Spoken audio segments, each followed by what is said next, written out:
Tô no ar! Hoje é dia 18 de maio de 2026. Eu sou Neila Guimarães, venho te contar as notícias, bastidores e análises mais importantes desta segunda-feira. Destaque para os caminhos que podem se abrir com o julgamento da lei da ficha limpa no Supremo Tribunal Federal. Os ministros começam a analisar no final desta semana se as mudanças que o Congresso promoveu, que tratam principalmente da contagem da inelegibilidade, são válidas. A alteração, na prática, pode reduzir o período de afastamento eleitoral de condenados e trazer nomes importantes para as eleições deste ano.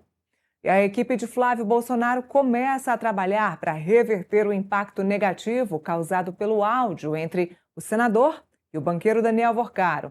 Além de minimizar comentários negativos, o objetivo agora é evitar que o pré-candidato à presidência da República continue a dar declarações que possam prejudicá-lo ainda mais. Ainda sobre este assunto, a divulgação do áudio não teve impacto tão grande no resultado da pesquisa Datafolha que foi divulgada no último sábado. Flávio e o presidente Lula aparecem empatados no segundo turno, com 49% dos votos. A pesquisa mostra ainda que Flávio estancou antes da história do filme Dark Horse. A pesquisa mostra que o presidente Lula ganhou fôlego e a gente analisa os motivos. Entre eles, as iniciativas de apelo eleitoral que foram apresentadas no último mês, como a revogação da taxa das blusinhas e a medida provisória para conter o aumento da gasolina. Ainda tem denúncia envolvendo político, tem escala 6x1 no Congresso e giro internacional. É agora no Contexto Metrópolis.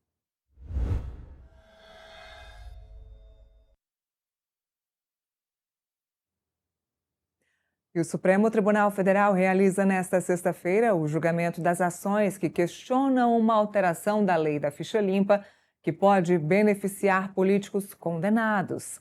A mudança foi aprovada pelo Congresso Nacional no ano passado e antecipa a contagem do prazo de inelegibilidade, o que abre brecha para que nomes como o do ex-presidente da Câmara, Eduardo Cunha, e o ex-governador Antony Garotinho, do Rio de Janeiro, e o ex-governador José Roberto Arruda, do Distrito Federal, possam concorrer às eleições deste ano.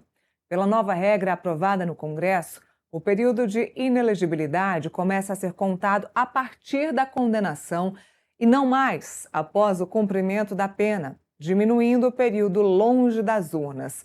A ação será debatida em julgamento virtual, marcado para começar no dia 22, na sexta-feira, e termina no dia 29. Na ocasião, os ministros vão discutir se suspendem a lei sancionada em setembro de 2025.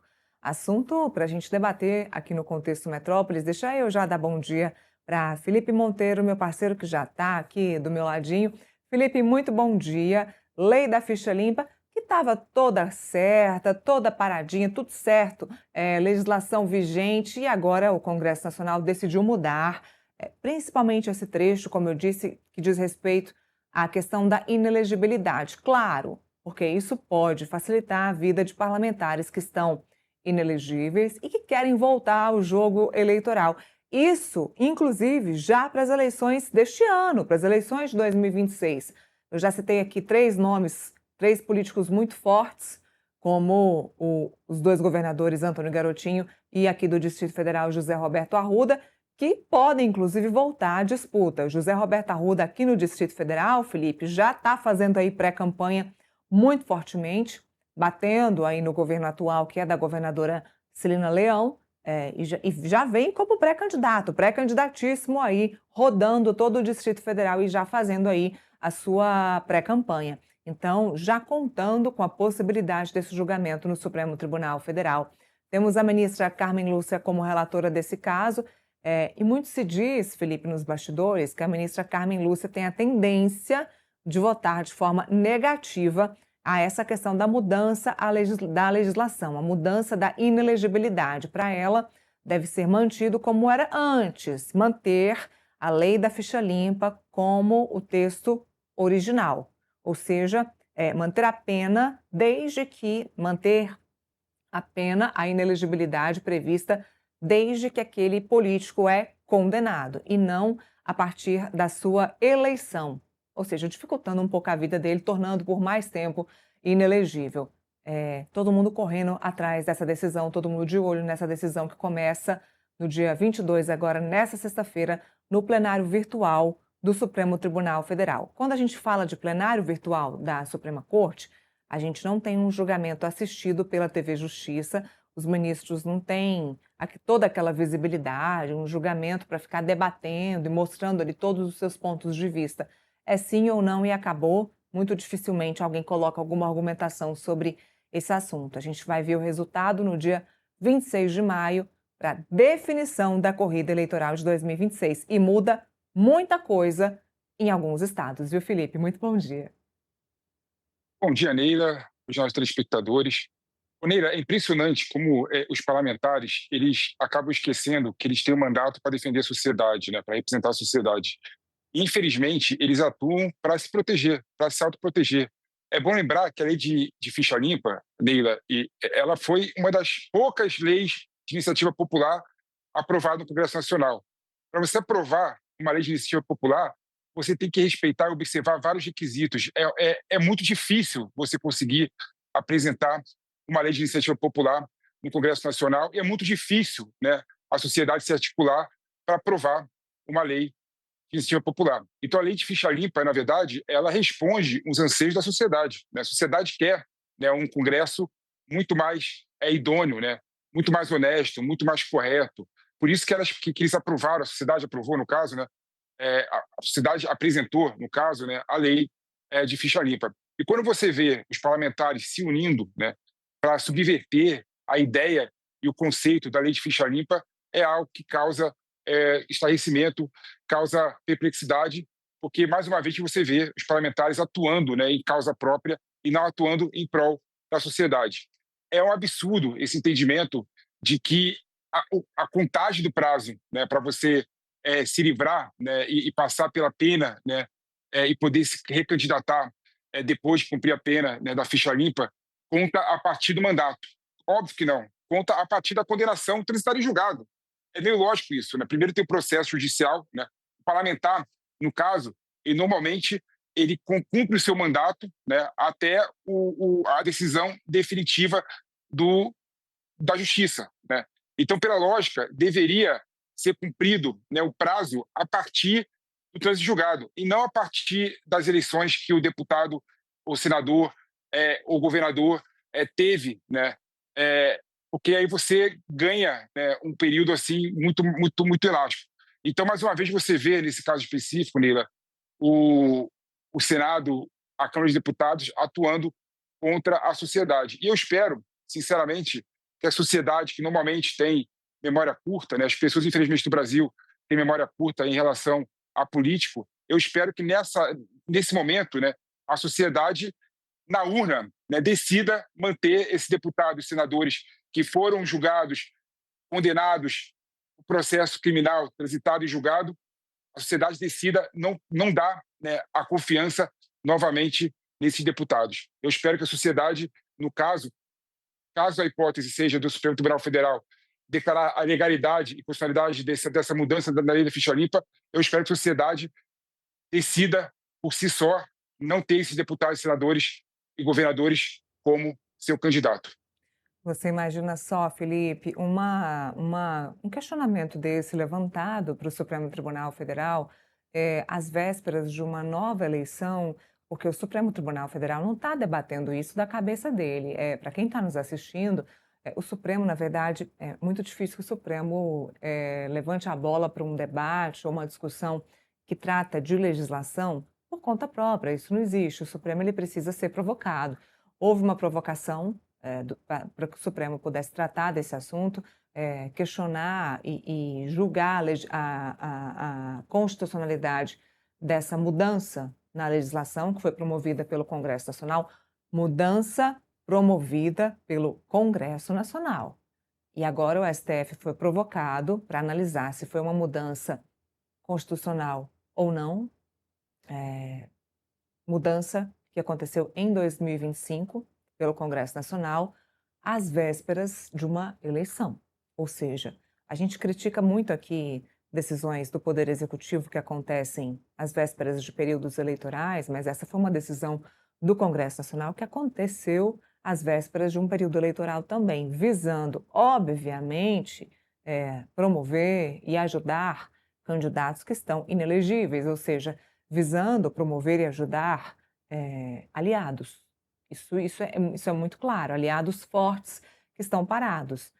Antony Garotinho quer voltar, o José Roberto Arruda quer sim ser candidato ao governo do Distrito Federal, quer voltar aqui ao Palácio do Buriti, no Distrito Federal. Quem mais que a gente falou?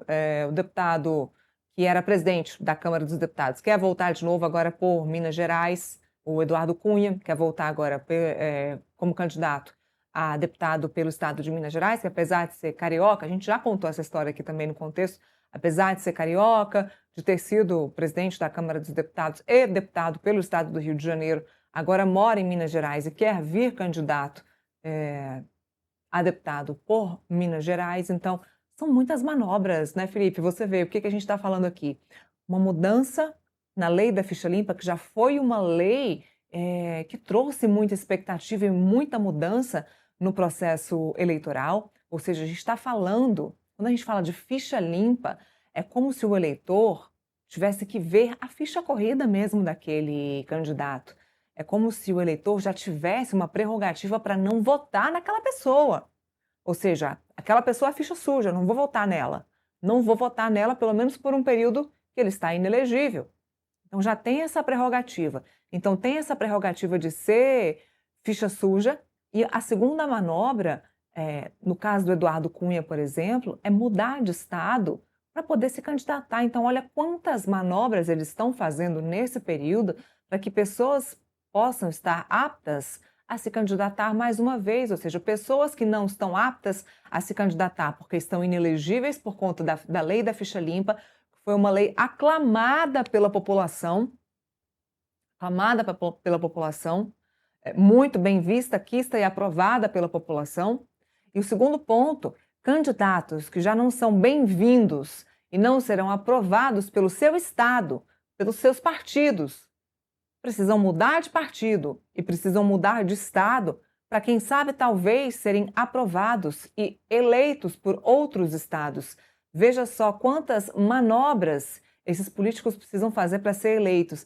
Veja só, Felipe, esse poder deve ser muito bom, né? Porque ninguém quer largar o osso. Está inelegível, mas está ali fazendo pré-campanha, Felipe. Ninguém quer largar o osso, né? Você vê que o poder, ele realmente é muito bom para essas pessoas, né? O pessoal que tem o mandato não quer largar o mandato de jeito nenhum, né? E quando pede o mandato, faz essa manobra aí legislativa para tentar voltar, de certa forma, ao poder, né? O caso do Eduardo Cunha, ele retrata muito bem essa situação, né? Eduardo Cunha, é bom lembrar, conseguiu fazer a sua filha deputada federal, tá? Então, o Eduardo Cunha tem uma cadeira cativa sempre em relação ao Rio de Janeiro, né?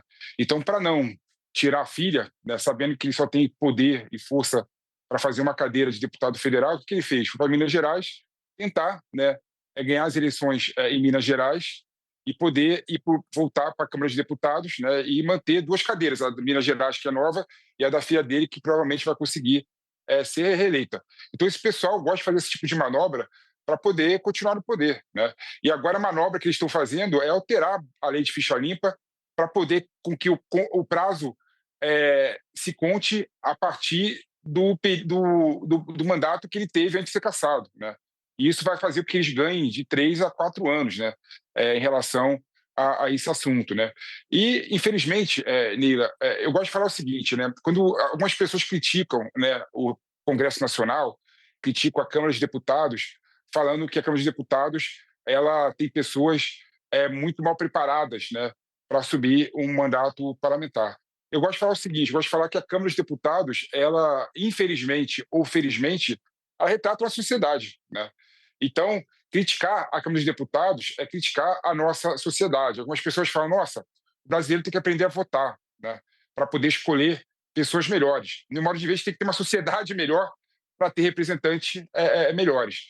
Então, a luta nossa tem que ser para melhorar a sociedade, né? Dar mais crescimento na sociedade, dar mais poder à nossa sociedade, não aos representados, não só aos representantes, para poder ter sociedade melhor. Tendo sociedade melhor, naturalmente e por consequência, teremos um Congresso melhor. O meu desejo, Neila, sendo bem sincero, é que o Brasil não precise ter lei ficha limpa, que as pessoas consigam realmente fazer escolhas melhores e ter representantes melhores no Congresso Nacional.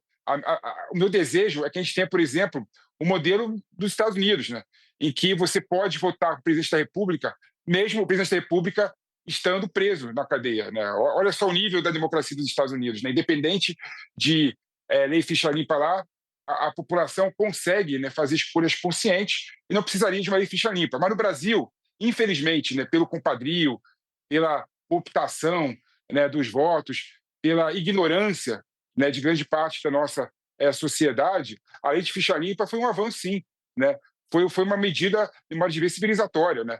Até porque tira, né, do pleito aquela pessoa que foi condenada na justiça, né, num processo criminal transitado e julgado. Né? Ou seja, só pode participar do pleito eleitoral para ser representante do povo aquela pessoa que tem a ficha limpa. Né? E aí você vê o Congresso Nacional subvertendo, né, e criando subterfúgio, criando instrumento legislativo para viabilizar a entrada do pleito dessas pessoas que foram condenadas na justiça e estão ainda no período, pela lei ficha limpa atual, né, não após a mudança legislativa, e estão no período ainda de não poderem participar das eleições. Neila. Felipe, interessante, porque eu fico pensando, o eleitor, quando vai votar numa pessoa, a gente está usando o exemplo aqui do Eduardo Cunha, porque é um exemplo que surgiu por conta da questão da ficha limpa e também porque calhou a questão da mudança de estado. Mas se eu vou votar numa pessoa como ele, que mudou de estado, eu que sou eleitora de Minas, já fui, não sou mais, mas se eu fosse eleitora ainda de Minas, eu pensaria duas vezes. Eu pensaria, poxa, eh, uma pessoa, um político que teve tanto poder, lembrando que foi um, talvez, ou um dos presidentes da Câmara mais poderosos que pisaram ali na Câmara dos Deputados, Felipe. Foi o cara que derrubou a presidente, foi o cara que derrubou a presidente Dilma Rousseff. Era um cara que tinha um lobby, uma articulação incrível. Por que esse cara está inelegível? Um cara tão poderoso está inelegível. Por que um cara tão poderoso precisou colocar a filha dele na cadeira de deputado no Rio de Janeiro e precisou vir para o meu estado, que é Minas Gerais, para se eleger? Por que ele não consegue ser eleito pelo estado dele, que é Rio de Janeiro? A gente precisa fazer essa análise antes de votar nesse tipo de pessoa. O problema é que, ainda no Brasil, as pessoas votam pelo que elas vão conseguir ganhar em troca. E é um presente, um presente, né? O que elas vão conseguir ganhar em troca naquele momento das eleições, que muitas vezes ainda é dinheiro. Muitas vezes ainda é o que elas ganham no momento, a benesse que elas ganham no momento eleitoral. Ainda acontece isso, então não se pensa muito. Sabe o que parece, Felipe? Que o político, principalmente o político que atua em Brasília, ele é um ser humano muito distante.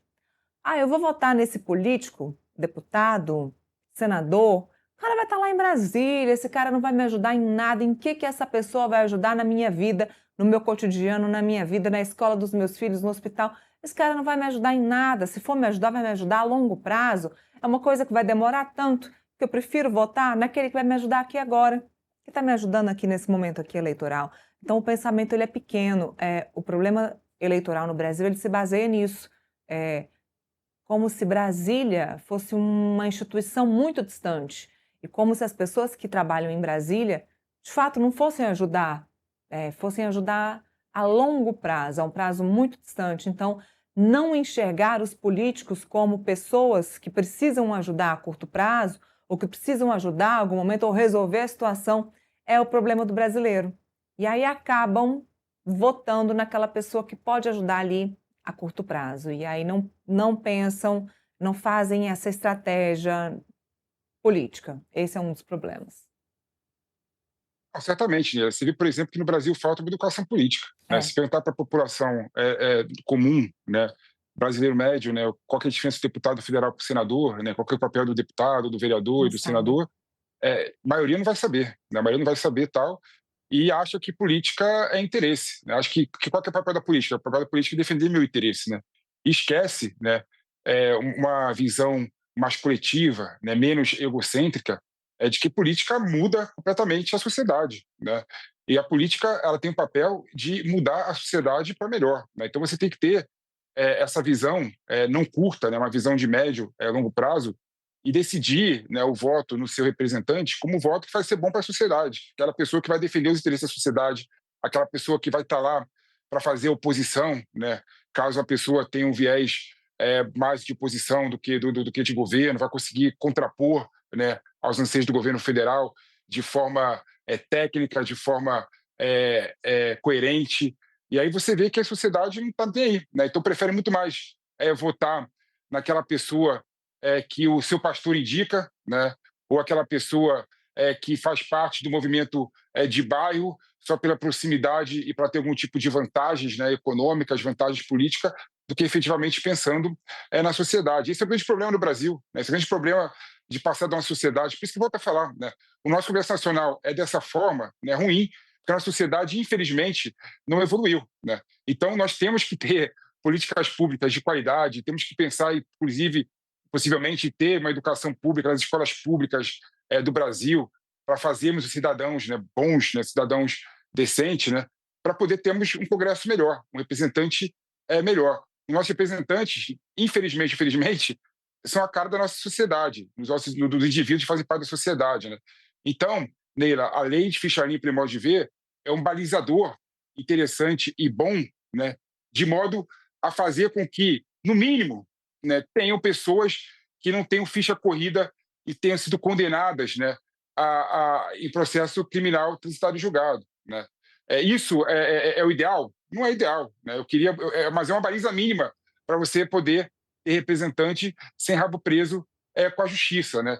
E nós temos sim, né, que pensar numa sociedade melhor. Para pensar numa sociedade melhor, nós temos que realmente ter representantes melhor para fazer leis melhores e poder ter políticas públicas mais eficientes para poder crescer como sociedade, né? A população da periferia dos grandes centros urbanos de São Paulo querem engrandecimento, querem crescer na vida, querem, querem sair das amarras do Estado, né? E, e ao contrário, né, os estados, em geral, pela política pública assistencialista, mantêm essas pessoas presas, infelizmente, em políticas públicas não mais modernas como era do passado, né? Então, tudo isso é um ciclo vicioso que faz com que as pessoas votem menos tendo uma visão de longo e médio prazo para a sociedade melhor e mais pensando no próprio estômago, né? Ou seja, nós temos que pensar em tudo isso quando a gente quer ter um futuro melhor para a nossa sociedade, Nila. Muito bem, e temos uma oportunidade batendo a porta. Outubro de 2026, daqui 6 meses, acho que é 6 meses, são 6 meses, você tem a oportunidade de tentar mudar esse cenário.